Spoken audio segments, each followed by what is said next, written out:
ರಾಜ್ಯ ಕಾಂಗ್ರೆಸ್ನಲ್ಲಿ ನವೆಂಬರ್ ಕ್ರಾಂತಿಯ ಕೂಗು ಜೋರಾಗಿದೆ. ಬಿಹಾರದ ಫಲಿತಾಂಶದ ಬಳಿಕ ಇದಕ್ಕೊಂದು ಲಾಜಿಕಲ್ ಎಂಡ್ ಸಿಗಬಹುದು ಅನ್ನುವಂತಹ ಚರ್ಚೆಗಳು ಕೂಡ ನಡೀತಾ ಇತ್ತು. ಈಗ ಬಿಹಾರ ಚುನಾವಣೆಯಲ್ಲಿ ಕಾಂಗ್ರೆಸ್ಗೆ ಹೀನಾಯ ಸೋಲಾಗಿದೆ. ರಾಜ್ಯ ಕಾಂಗ್ರೆಸ್ನಲ್ಲೂ ಸಹಜವಾಗಿಯೇ ಉತ್ಸಾಹ ಕಡಿಮೆಯಾಗಿದೆ. ಕಾಂಗ್ರೆಸ್ ಸೋಲು ನವೆಂಬರ್ ಕ್ರಾಂತಿಗೆ ಬ್ರೇಕ್ ಹಾಕುತ್ತಾ? ಸದ್ಯದ ಪರಿಸ್ಥಿತಿಯಲ್ಲಿ ಕ್ರಾಂತಿ ಬಗ್ಗೆ ವರಿಷ್ಠರು ಮೌನ ವಹಿಸುವಂತಹ ಸಾಧ್ಯತೆ. ನವೆಂಬರ್ ಕ್ರಾಂತಿ ಆಸೆಯಲ್ಲಿದ್ದಂತಹ ಡಿಕೆಶಿ ಟೀಮ್ಗೆ ತಣ್ಣೀರನ್ನು ಎರಚುತ್ತಾರಾ ವರಿಷ್ಠರು? ಸಿಎಂ ದೆಹಲಿ ಪ್ರವಾಸ, ನವೆಂಬರ್ ಕ್ರಾಂತಿ ಡೌಟ್, ಸಿಎಂಗೆ ಸದ್ಯಕ್ಕೆ ನೋ ಕ್ರಾಂತಿ ಸಂದೇಶವನ್ನು ಕೊಡುತ್ತಾ ಹೈಕಮಾಂಡ್. ಸಹಜವಾಗಿಯೇ ರಾಜ್ಯ ರಾಜಕಾರಣದ ದೃಷ್ಟಿಯಲ್ಲೂ ಕೂಡ ಬಿಹಾರ ಎಲೆಕ್ಷನ್ ತುಂಬ ಮುಖ್ಯವಾಗಿತ್ತು. ಯಾಕೆಂದರೆ ರಾಜ್ಯ ಕಾಂಗ್ರೆಸ್ನಲ್ಲಿ ದಿನ ಬೆಳಗಾದರೆ ಸಾಕು ಕಾಂಗ್ರೆಸ್ ನಾಯಕರು ನವೆಂಬರ್ ಕ್ರಾಂತಿಯ ಜಪ ಮಾಡ್ತಾ ಇದ್ರು.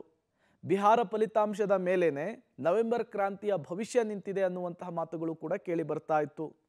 ಬಟ್ ಈಗ ತುಂಬ ಹೀನಾಯ ಸ್ಥಿತಿಯಲ್ಲಿ ಕಾಂಗ್ರೆಸ್ ಇರುವಂತಹದ್ದು. ಬಿಹಾರದಲ್ಲಿ ಕೇವಲ 6 ಸ್ಥಾನದಲ್ಲಿ ಮಾತ್ರ ಗೆದ್ದಿದೆ. ಇಂತಹ ಪರಿಸ್ಥಿತಿಯಲ್ಲಿ ಇವರು ಹೋಗಿ ಅಧಿಕಾರ ಹಸ್ತಾಂತರ ಮಾಡಿ ಅಂತ ಕೇಳೋದು ಕಷ್ಟ.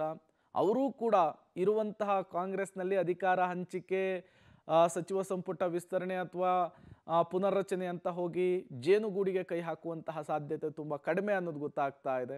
ಹಾಗಾಗಿ ಏನಾಗುತ್ತೆ ರಾಜ್ಯ ಕಾಂಗ್ರೆಸ್ನಲ್ಲಿ ಅನ್ನುವಂತಹ ಕುತೂಹಲ ಸಹಜವಾಗಿಯೇ ಮುನ್ನೆಲೆಗೆ ಬರ್ತಾ ಇದೆ.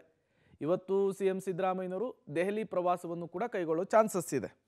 ಬಿಹಾರ ಚುನಾವಣೆಯ ವಿಚಾರಕ್ಕೆ ಸಂಬಂಧಪಟ್ಟಂತೆ ಈಗಾಗಲೇ ರಾಜ್ಯ ಕಾಂಗ್ರೆಸ್ನ ಮೇಲೂ ಕೂಡ ಇದರ ಪರಿಣಾಮ ಬೀರೋದು ಸ್ಪಷ್ಟ ಅನ್ನೋದು ಗೊತ್ತಾಗ್ತಾ ಇದೆ.